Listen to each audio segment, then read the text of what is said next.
Welcome back. This is for the posterior T12.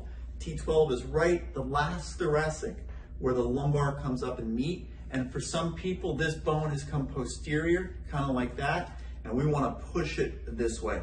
So what we're going to do is we're going to get our triangular wedges right here. We're going to put them together like this, and then we're going to lie it down, and we're going to try to get our T12 right here. These wedges are firm.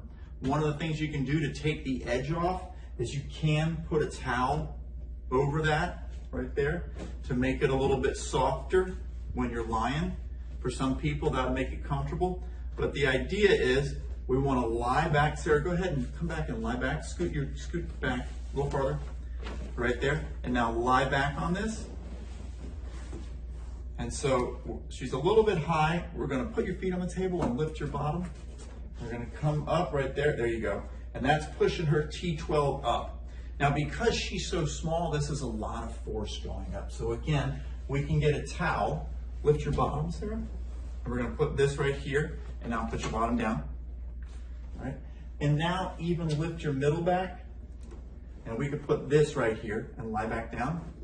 And now she's not getting as much pressure, and this is going to make it easier to start with if it's difficult.